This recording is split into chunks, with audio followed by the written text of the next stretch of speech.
Good evening, everyone. So, today we are going to study Nux vomica and Hepar cells from the book Desktop Guide by Dr. Roger Morrison. So, Nux vomica, the typical Nux vomica patient is readily recognized by almost all homeopaths and is, in fact, one of the most commonly prescribed remedies. सबसे पहली बात, work. The popular concept of type A personality describes the typical Nux vomica patient very well. The Nux vomica patient is impatient. Nux vomica patient is impatient, competitive and ambitious. तो ये तीन words आप याद रख लीजिए. ये सब इसमें ना मेनली की नोट्स है, बहुत इंपॉर्टेंट पॉइंट्स है. आप वो याद रख लो कि he is impatient, competitive and ambitious. और आप नोट्स भी बना सकते हैं इसके. The major focus of his life is on his work and achievement. तो उसको सिर्फ काम काम काम अचीवमेंट, इसीलिए वो बहुत ज्यादा इम्पेशेंट है, कॉम्पिटिटिव है और एम्बिशियस है. He is confident and even arrogant.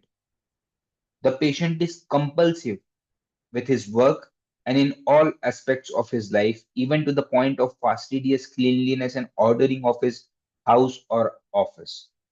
तो ओवरऑल जो टाइप ए पर्सनालिटी है उसका हमें मेन चीज जो हमने देखने के लिए मिली कि he is impatient, he is competitive, he is ambitious और वो उसका पूरा life revolves around work, achievement, और करना है एंड ही इज कॉन्फिडेंट.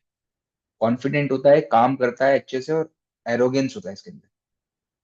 और इसके अंदर हमें फास्टिडियस देखने के लिए मिलती है. जो अभी तक हमने पढ़ा था वो फास्टिडियसनेस की इज फॉर वर्क, कि काम परफेक्ट होना चाहिए, टाइम पे होना चाहिए.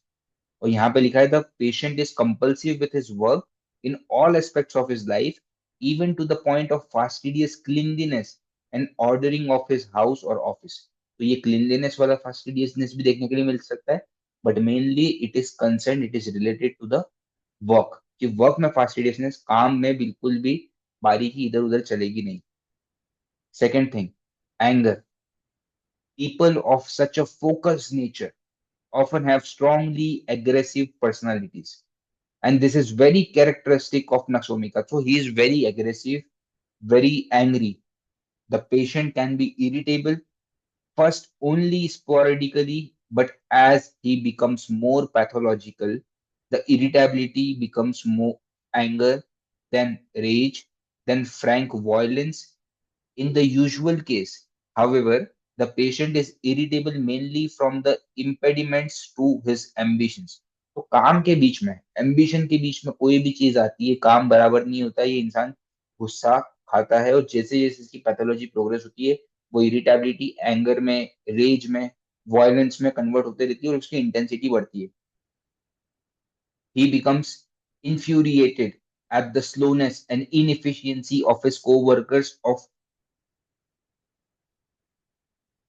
veteranness, cashiers, etc. Even an inanimate object can anger the patient. He may tear his shirt if the buttons don't come out easily.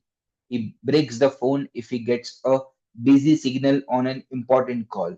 He may have long standing, unresolved anger towards his parents or others. In advanced states, the patient develops increasingly violent behavior pattern which may even end in criminal behavior. तो जैसे जैसे ये progress होता है इसमें violence बढ़ता है. बिल्कुल भी थोड़ा सा भी इसमें पेशेंस नहीं है. कोई इंसान धीरे धीरे काम कर रहा है, बोलेगा उसको चल फटाफट काम कर, काम में जल्दी होगी, काम प्रॉपर चाहिए, काम बराबर नहीं हुआ तो एंग्री होगा. जैसे एग्जांपल दिया है कि अगर बिजी कॉल पे जो है वेटिंग आ रहा है, फोन फेंक देगा, बटन लगा रहा है, बटन हाथ में नहीं आया, सही से फिट नहीं हुआ, शर्ट फाड़ देगा. तो इस तरीके का कि काम सही से होना चाहिए, जल्दी से होना चाहिए, पेशेंस नहीं है और मेरे एम्बिशन के बीच में कोई भी चीज आनी नहीं चाहिए, नहीं तो मेरे को बिल्कुल नहीं चलेगी, मेरे को गुस्सा आएगा. This is nux vomica. इस तरीके का गुस्सा. तो कोई दूसरा आदमी भी धीरे काम नहीं करना, इनएफिशिएंसी से काम नहीं करना, परफेक्ट काम होना चाहिए. थर्ड थिंग, सबसे पहला हो गया वर्क, काम, फोकस. दूसरा हो गया anger. Third is competition. In almost all aspects of his life the nux vomica patient is competitive. When he plays cards, he must win. When he jogs, he must jog faster than the others on the track. When he drives, he cannot bear the idea that the person in the next lane may get ahead of him. So he switches lane to always be in the first lane, even if that requires forcing himself into the path of another car. He wants to try everything and is not overly cautious about things he may explore. Any type of stimulant, that is coffee, alcohol, M amphetamines, even cocaine will attract this person. तो इस इंसान को competition बहुत है, कोई भी चीज में छोटी से छोटी, जॉगिंग कर रहा है तो मैं सबसे आगे पहुंच जाऊं, कार ड्राइव कर रहा है तो मैं सबसे आगे पहुंचूं। तो लगभग सभी एस्पेक्ट में, कार्ड्स खेल रहा है तो मैं जीतना चाहिए, और उस जीत के लिए वो कुछ भी करेगा। वो आगे बढ़ेगा, वो रूल्स ब्रेक करे, कुछ भी करेगा, बट उसको कंपटीशन चाहिए। अब ये इतना इंसान अगर काम कर रहा है, इतना फोकस्ड है, इतना वर्कोहॉलिक है, इतना एम्बिशियस है, तो एक समय आता है जब उसका एनर्जी ड्रॉप होता है। ड्रॉप एनर्जी ना हो इसीलिए वो खुद को बनाए रखने के लिए स्टिमुलेंट्स में इंडल्ज होता है। जैसे कि उसे कॉफी चाहिए, उसे अल्कोहल चाहिए, उस पेशेंट को और दूसरे कोकेन चाहिए, ताकि उसकी एनर्जी हमेशा बनी रहे, उसके काम में कोई दिक्कत नहीं आनी चाहिए। वो स्टिमुलेंट्स उसको पुश करते रहते हैं, और उसे उन चीजों का इसीलिए डिजायर होता है। He may also be hedonistic in sexual matters. The Naxvomika patient fears and avoids marriages, not out of fear of responsibility as in lycopodium, but from the fear of the loss of freedom or fear of being humiliated in marriage. तो lycopodium में जिस तरीके से responsibility नहीं चाहिए होती है, इसीलिए वो शादी नहीं करता है। बट नक्सवोमिका का रिस्पॉन्सिबिलिटी का डर नहीं है, उसमें उसे ऐसा है कि मैं यार मेरा फ्रीडम खो दूंगा, मैं मेरे काम और ये सब चीज का यार से फ्रीडम खो दूंगा, इसीलिए मेरे को शादी नहीं करनी है ना। और वो ह्यूमिलिएशन जो शादी में होगा, ये वो सब चीजें वो बर्दाश्त कर नहीं पाएगा। तो इसीलिए नक्सोमी का पेशेंट जो है वो मैरिज को अवॉइड करना चाहता है। Now the fourth thing, collapse. It is easy to understand that the patient described could be subject to collapse state from overwork or abuse of substances or from indulgence and excess. Nux vomica is one of the best remedies for patients in collapse state, not only for the collapse itself, but to help him to be more moderate in his behavior in the future. तो जब ये आदमी इतना काम कर रहा है, इतना मेहनत कर रहा है, वो काम करते करते करते एक समय ऐसा आएगा जब वो कोलैप्स हो जाएगा। इतना ओवरवर्क के कारण वो कोलैप्स हो जाएगा, और उस कोलैप्स स्टेट में भी नक्स वोमिका जो है एक one of the best remedy की तरह काम करती है कोलैप्स स्टेट, है ना। Now the next thing, physical. On the physical plane, nux vomica pathology centers largely on gastrointestinal tract. हमें पता है कि हम पेट की ट्रबल्स के लिए, जीआईटी ट्रबल्स के लिए नक्सोमी का यूज करते हैं, और उसका main centre of focus is GIT. Since so many of the symptoms of Naxomica are related to its heavy strychnine content, it should come as no surprise that spasm and cramping are very prominent. तो main चीज जो होती है वो है spasm, वो है cramping, and additionally the nervous system is often disturbed। तो नर्वस कनेक्शन और फिजिकल लेवल पे जीआईटी, ये दोनों जो है वो मेनली हमें नेक्स्ट भूमिका में देखने की। नर्वस लेवल पे कंपटीशन, एंजाइटी, एंजाइटी नहीं sorry, irritability, impatience, competitiveness, rage, violence, काम में बिल्कुल भी इधर उधर ना होना, फास्टिडियसनेस। और फिजिकल लेवल पे जीआईटी में क्रैम्पिंग हो गया, स्पैज्म हो गया, कॉन्स्टिपेशन हो गया, ये चीजें हमें देखने के लिए। चिल्ड्रन की बात करते हैं तो द नक्सवोमी का child is irritable and often affected with GI troubles, GI problems such as colic या colitis. At school age, the child is extremely competitive about his grades and sports। तो स्कूल लाइफ में बच्चा आपको दिखेगा कि ये बहुत कॉम्पिटिटिव है। माँ कहेगी कि इसको हमेशा हर चीज में फर्स्ट आना है, स्पोर्ट्स में फर्स्ट आना है, डांस में फर्स्ट आना है, पढ़ाई में फर्स्ट आना है। इतना कॉम्पिटिटिव अगर आपको बच्चा दिखे और उसको जीआई ट्रबल्स है, तो चांसेस ऑफ नक्सोमी का ये कॉम्बिनेशन ऑलरेडी बन चुका है। एंड आप दो तीन सिम्टम्स देखेंगे, आप कंफर्म कर पाएंगे बाकी चीजें। ही इज अ टेरिबल लूजर, कि ये हारा तो इसको बिल्कुल सहन नहीं होता, ये हार नहीं सकता। He is a terrible loser. The parents में से that the child can under no circumstance admit that he is at fault और that he has made a mistake. तो बच्चा बिल्कुल भी एक्सेप्ट नहीं करेगा कि मेरी कभी गलती हुई है, मैंने कुछ गलत किया है, ये ऐसा पेरेंट्स बताएंगे। And jealousy of his other sibling or towards other Gifted children at school is often a problem. तो jealousy होती है, sibling rivalry.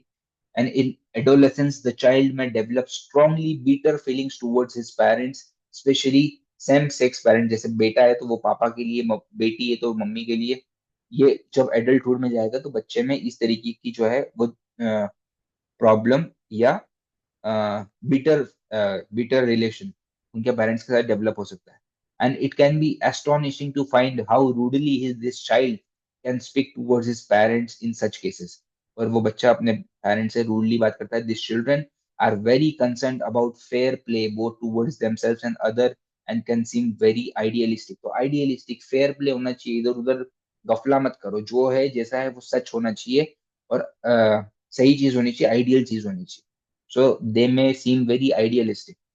Na? And many Natsumika children exhibit strong fears, especially fear of dark. तो ये हो गए children case में. तो हमने मेन चीज जो देखी उसका वर्क, उसका एंगर, उसका कंपटीशन, उसका कोलैप्स स्टेट, फिजिकल लेवल पे नक्सोमिका और उसका चिल्ड्रन. तो ये था उसका कोर. अब हम सेपरेट सेक्शंस की बात कर लेते हैं. तो इस बुक में हमें जो मेनली याद रखना है वो है ब्लैक लेटर सिम्टम्स. ये आपको नक्सोमिका के पता ही होनी चाहिए कोई भी हालत. तो मेंटल, तो ये 7 से 8 सिम्टम दिए कि irritable, impatient, ambitious and driven patient. तो ये हमने देख लिया कि इंसान इरिटेबल है काम कर करके. ऑब्वियस सी बात है, आप चीज को मगअप करने की कोशिश मत करो. समझो कि इतना काम करेगा आदमी, ऑब्वियस सी बात है चिड़चिड़ होगी. So but he becomes more irritable. Irritable, काम में बिल्कुल घाई, एकदम घाई, बिल्कुल सहन नहीं होगा, धीरे धीरे काम किया हुआ. इम्पेशेंट है, एम्बिशियस है, ये तो बेसिक नेचर है. And driven patient.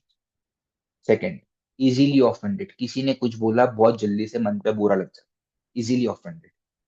Anger from कॉन्ट्र, एक बिजनेसमैन है जो बहुत काम पे फोकस्ड है. आप सोचो ना, उस आदमी को अगर आप सजेशन देने जाओगे तो वो आदमी सहन करेगा? नहीं करेगा. वो बोलेगा नहीं, कॉन्ट्राडिक्ट नहीं करना, मैंने डिसीजन ले लिया, बात खत्म. तो एंगर फ्रॉम कॉन्ट्राडिक्शन, जैसे ये और में होता है. Tendency to break things from anger and frustration, इतना ज्यादा गुस्सा कि वो चीजों को तोड़ देगा, फोड़ देगा फ्रस्ट्रेशन में आके. Premenstrual irritability. Impatient, hates waiting in line और इन ट्रैफिक. तो इस आदमी से आप पूछोगे कैसे कि भाई इम्पेशेंस है, तो इम्पेशेंस को हम कंफर्म कैसे करते हैं? तो हम पेशेंट को बोल सकते हैं कि अगर आप ट्रैफिक में खड़े हो, सिग्नल छूट गया, सिग्नल ग्रीन हो चुका है और सामने वाला आगे नहीं बढ़ रहा है, तो कैन यू वेट? वो बोलेगा नहीं नहीं, बिल्कुल हॉर्न बजाएगा, पी पी पी पी, चल फटाफट चल, लेट हो रहा है ये वो. सो ये इम्पेशेंस, कहीं पे लाइन में खड़ा नहीं हो सकता. तो इस तरीके का इम्पेशेंस जो है हमें देखने के लिए मिलेगा. Competitive, workaholic, compulsive. और फास्टिडियस होता है. फास्टिडियसनेस मेनली इन वर्क, कि काम एकदम प्रॉपर होना चाहिए, काम में बिल्कुल भी एक दो ऊपर नीचे नहीं होना चाहिए. Fastidious, specially angry if objects not in their proper place. वो तो है ही कि चीजें भी सही पे अपनी जगह पे होनी चाहिए.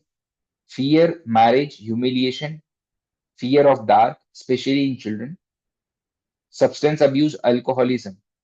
Weeping from anger, weeping before menses, aversion to tight clothing, in a hurry to take off watches, ring tie, great sensitivity to stimulation. जैसे कि लाइट हो गया, नॉइस हो गया, ओडर हो गया. तो great sensitivity to stimulation, light, noise, odour, इन चीजों के लिए है, ये हमें याद रखना है. तो ये ब्लैक लेटर सिम्टम्स जो भी हमने पढ़े उन्हें आप याद रख लीजिए, ये पता होना जरूरी है. नॉर्मल लेटर्स वाले भले ही फर्स्ट टाइम में याद नहीं हुआ तो चलेगा. जनरल्स, तो nux vomica in general is a very chilly patient. ठंड बहुत लगती है इस patient. Chilly and worse from cold, and from cold dry wind. तो ठंडी हवा, dry wind, cold dry wind बिल्कुल सहन नहीं होगी. He will be worse in cold weather. He is very very chilly. ठीक है. जनरल्स में chill, rigor from moving under his blanket during fever. Generally better from warm and warm application. तो chilli है, इसे वार्म एप्लीकेशन दिया, warm में रखा, बढ़िया गर्म कमरा है, हीट है, वार्म है, patient will feel good. So is chilly. Collapse and fatigue state from overwork. तो ये इंसान, ऑब्वियस सी बात है, इतना ज्यादा काम करेगा, एक स्टेज ऐसा आता है ओवरवर्क हुआ, बहुत बहुत 16 18 घंटे 20 घंटे काम किया कंटिन्यू, 2 महीने से इसी काम करते जा रहे, एक दिन आएगा कोलैप्स हो जाएगा. Why? Because history of overwork and nux vomica will be the indicated. ठीक है, तो अभी हम मेनली इस यहाँ पे सब ब्लैक लेटर याद करते हैं। हम नेक्स्ट सेक्शन में जाते हैं सबसे पहले हेड वाले में। ठीक है, और हेड में आप देखेंगे sneezing in coryza in morning on waking and on rising. तो जब भी पेशेंट सुबह उठता है, नींद में से उठता है, he will have sneezing coryza. तो स्नीजिंग कोराइजा नक्स vomica का कब है? In morning. बाकी सब डिटेल्स हमने दूसरी बुक से ऑलरेडी पढ़ रखी है, इसीलिए हमें ये पॉइंट्स हम सबसे पहले याद रखें। Sneezing coryza in morning on waking and on rising GIT के सिम्टम्स हुआ। अब इस इंसान का क्रेविंग एवर्जन, क्रेविंग इंपॉर्टेंट है। इन नक्स vomica busy person, workaholic person, he will crave for spicy food। Nux vomica को स्पाइसी बहुत पसंद, फैटी फूड बहुत पसंद। अब फैट फैट लोग पूछते हैं कि फैट आप कैसे पूछते हैं? तो फैट में हम बोल सकते हैं कि जैसे मलाई हो गया, घी हो गया, ये सब फैटी फूड। कोई नॉन वेज ईटर है तो हम बोलते हैं कि मीट में जो फैट आता है, जो चर्बी आती है, वो आप खा सकते हैं। So this kind of fat आप इस तरीके के एग्जाम्पल से कंफर्म करेंगे कि आपको ये सब पसंद है कि नहीं। नक्स vomica will crave fat, spicy, stimulants हो गया, कॉफी हो गई, टोबैको या एनी स्टिमुलेंट्स, ये इसे पसंद है। जीआईटी के हम सब सिम्टम पढ़ेंगे, जीआईटी हमें पता होना जरूरी है।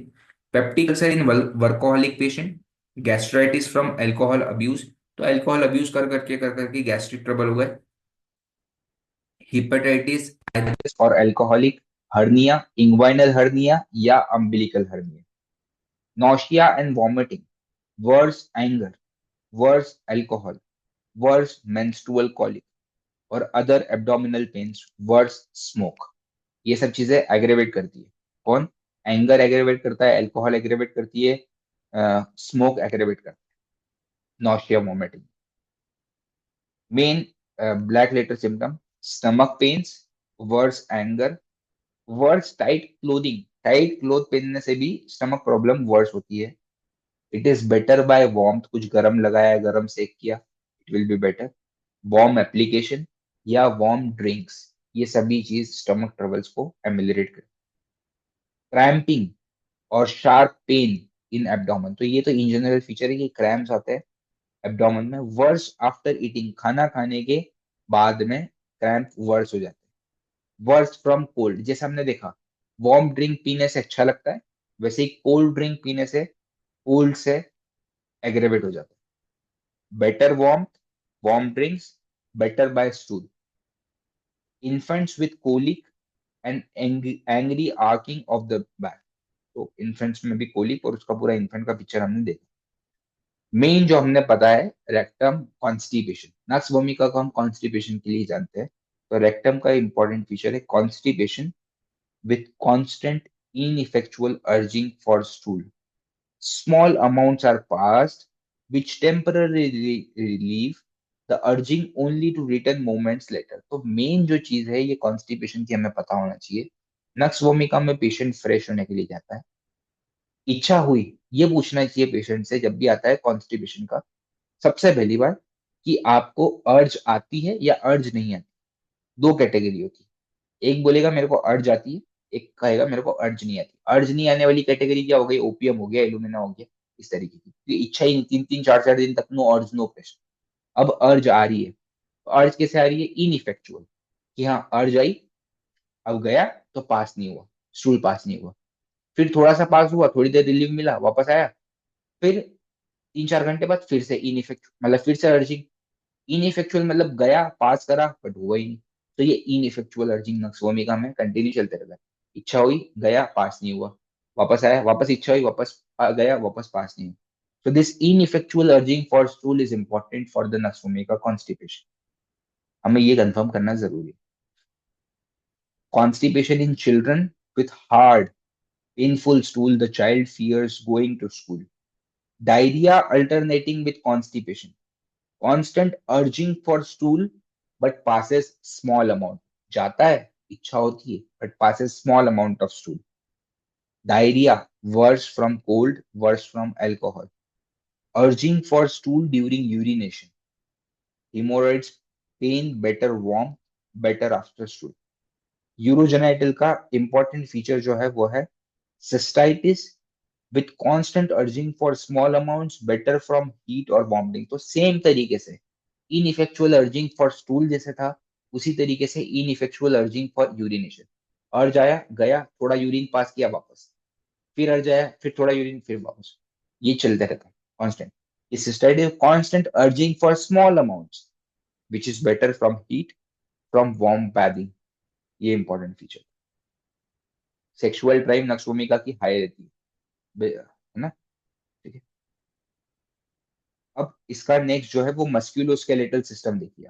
उसमें ब्लैक लेटर सिम्टम जो है वो है back pain, worse night in bed, worse turning in bed, must rise to turn, worse during fever, worse during urge for stool. तो बैक पेन होता है जो कि नाइट के टाइम एग्रेवेट होता है।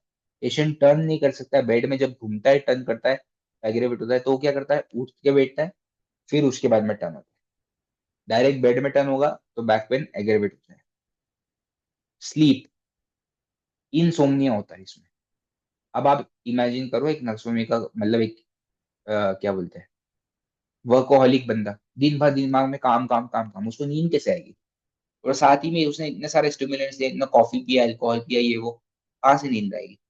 तो स्लीप में इनसोम्निया, वेक्स स्पेशली एट 3 और 4 AM, रात को 3-4 बजे उठ जाता है, and can not sleep due to thoughts about work. और वही काम के थॉट्स चलते रहते चलते रहते चलते रहते, और इंसान को नींद नहीं आती। तो ये है इसका स्लीप पैटर्न, ये इंपॉर्टेंट है। ठीक है। So this was all about nux vomica और उसके सभी इंपॉर्टेंट पॉइंट्स।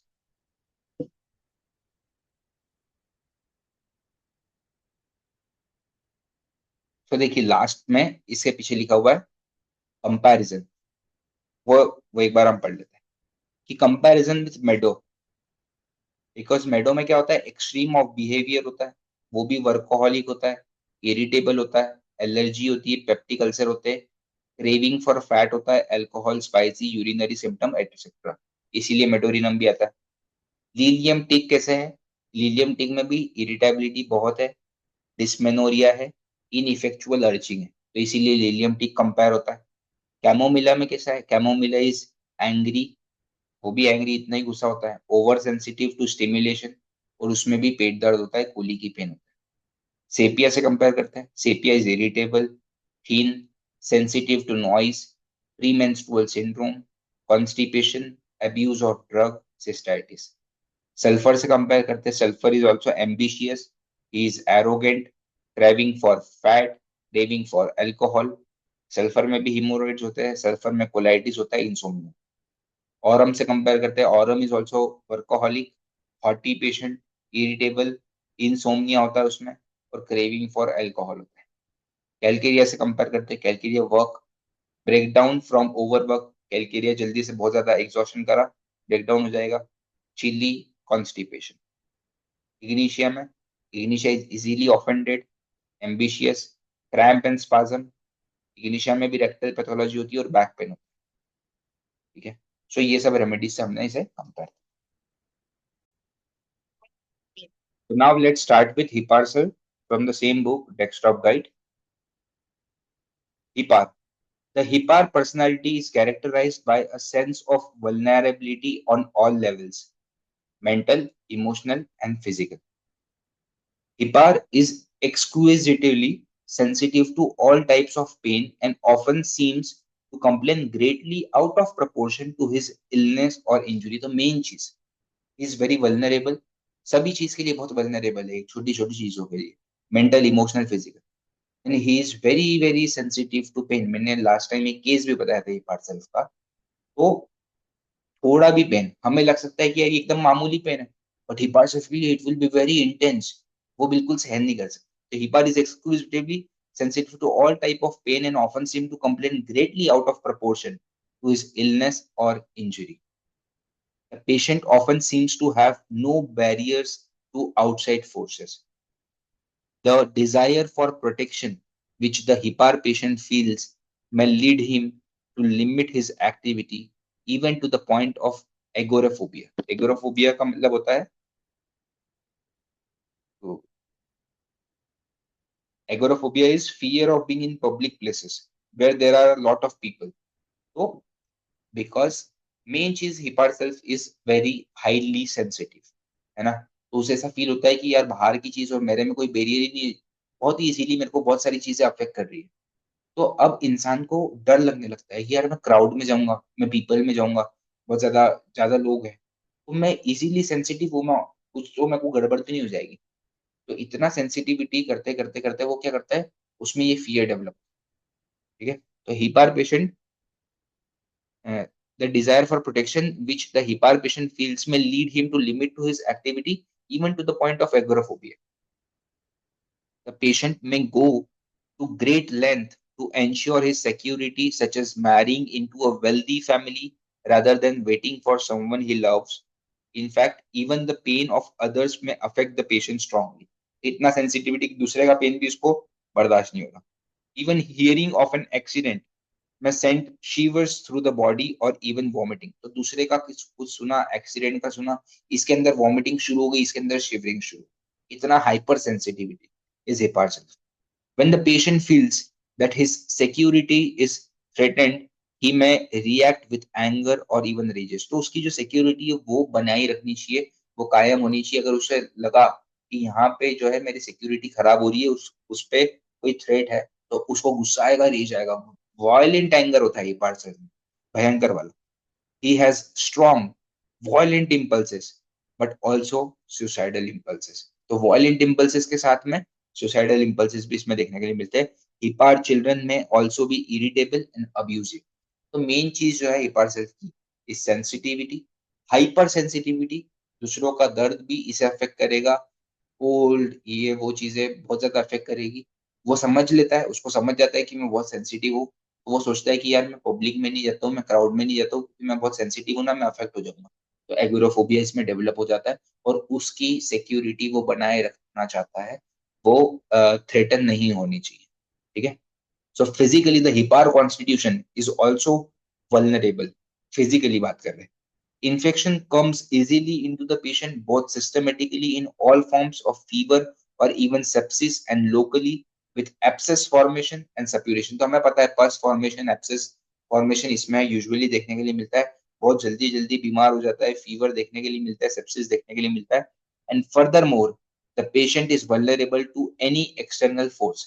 तो बाहर से हो गया, वेदर हो गया, नॉइस हो गई, लाइट, केमिकल, कोल्ड, ठंडा, हाइपर हाईली चिल्ली, ये सब चीजें इस पेशेंट को बहुत इजीली अफेक्ट करती है and he is very very sensitive, ठीक है। So this external event seem to penetrate the patient more easily than any other remedy. ये नॉइस, वेदर, लाइट, केमिकल ये इजीली घुस जाते हैं इसके शरीर में, पेनिट्रेट कर जाते हैं और इसे तकलीफ देता है। So he is very sensitive to all this. So this was the introduction of hepar sulph. Now let's start with mentals. तो मेंटल में चार चीजें जो इंपॉर्टेंट है। Over sensitivity to all external stimuli, बाहर का कुछ भी, हर स्टिमुलाई इस इंसान के लिए वो इस इंसान जो है वो ओवर सेंसिटिव। स्पेशली पेन, थोड़ा सा भी पेन ये इंसान को सहन नहीं होगा। एगोराफोबिया जो हमने देख लिया, एगोराफोबिया। एंजाइटी एंड हाइपोकॉन्ड्रिया, तो खुद के लिए एंजाइटी फिर डेवलप होती। Irritable and angry outburst, critical, impatient and hurried, ये पेशेंट से भी वेट नहीं होता है, बहुत हरीड होता है, बहुत इम्पेशेंट होता है। गुस्सा, भयंकर, एंग्री, एंगर का आउटबर्स्ट होता है, फटता है एकदम से। तो इस तरीके का एंगर, और वो कुछ भी नहीं देखता है उससे। वॉयलेंट इम्पल्सेस आते हैं, इम्पल्स ऐसा भी आता है कि वो किल कर देगा, स्टैप कर देगा किसी को, इस तरीके का इम्पल्स। ये हो गया मेंटल में, हमें ये चीज तो याद होनी चाहिए। नेक्स्ट है जनरलिटीज। जनरलिटीज में देखिए कुछ इंपॉर्टेंट पॉइंट्स है। हाईली चिली हमने देख लिया, he is very chilly and aggravated from cold. One of the coldest remedies लिखा हुआ है, it is one of the coldest remedies. Intolerant of becoming cold even one part of the body. तो रात में सोया है, ब्लैंकेट में से थोड़ा सा हाथ भी बाहर निकलेगा ना, so he will be very sensitive, पूरा बॉडी ठंडा पड़ जाएगा। तो एकदम वार्म चाहिए इस पेशेंट को, ठंड बिल्कुल भी सहन नहीं होगी।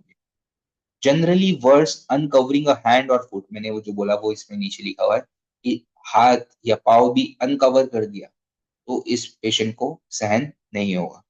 ठीक है, generally worse uncovering a hand और फुट और touching a cold object such as bottle from the refrigerator, या कोई ठंडी चीज को टच कर लिया, ठंडी बॉटल को टच कर लिया, very sensitive.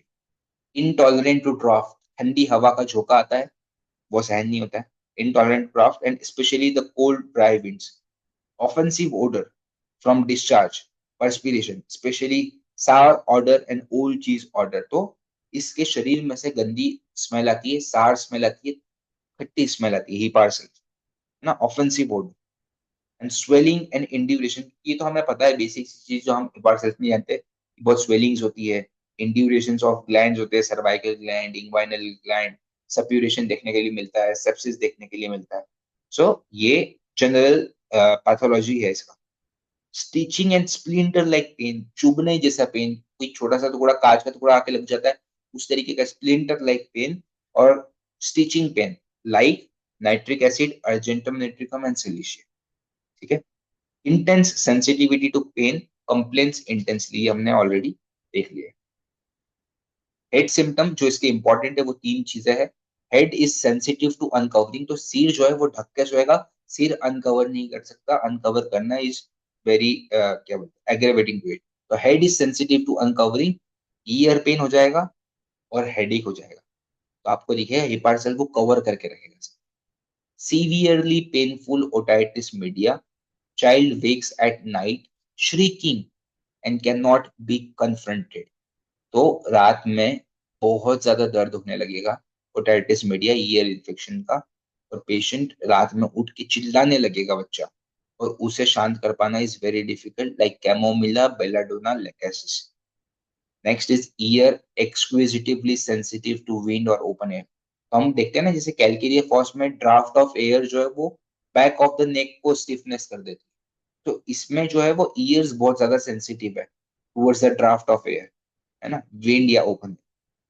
Next, throat symptom, pharyngitis with the characteristic stitching और splinter like pain in the throat। तो splinter like pain इस कॉमन फीचर जो हमें हर जगह देखने के लिए मिलेगा, शार्प पेन। तो pharyngitis हिपार्सल हम मेनली थ्रोट कंप्लेंट्स में बहुत बार देखते हैं, जिसमें टॉन्सिल्स होते हैं, टॉन्सिलाइटिस होता है, और सप्यूरेटिव प्रोसेस हमने देखने के लिए मिलती है। बट वहां पे जो मेन कैरेक्टरिस्टिक है वो है pharyngitis में stitching pain, splinter like pain in the throat. ये होना हिपार्सल की खास बात है। साथ ही में पेशेंट जो रहेगा वो चिल्ली रहेगा। जीआईटी सिम्टम ये इंपॉर्टेंट है, ये बहुत कम लोग इस चीज पे ध्यान देते हैं हिपार्सल्फ का, कि इसमें भी डिजायर एवर्जन है, ये कोई शॉर्ट ड्रग नहीं है, hepar sulph is a deep acting drug. तो हिपार्सल्फ में तीन चीजों का, फैटी फूड जो हमने नक्सोमिका में भी बात करी, जैसे घी हो गया, मलाई हो गया, फैट का डिजायर। नेक्स्ट इज खट्टा, खट्टा इस इंसान को बहुत पसंद है। सार थिंग, सार स्पेशली विनेगर, जिसे हम सिरका कहते हैं, विनेगर, विनेगर इस पेशेंट को, सार थिंग्स इसे पसंद होगा। पिकल्स हो गए, अचार जो होता है ना, स्पाइसी हो गया, पंजेंट हो गया, ये चीज इस पेशेंट को बहुत पसंद है। नेक्स्ट इज एक्सट्रीमिटीज, पेरोनिकिया, जो नेल बेड का इन्फेक्शन होता है, पेरोनिकिया। कोल्ड एक्सट्रीमिटीज, हाथ पाव बहुत ठंडे रहेंगे इसके।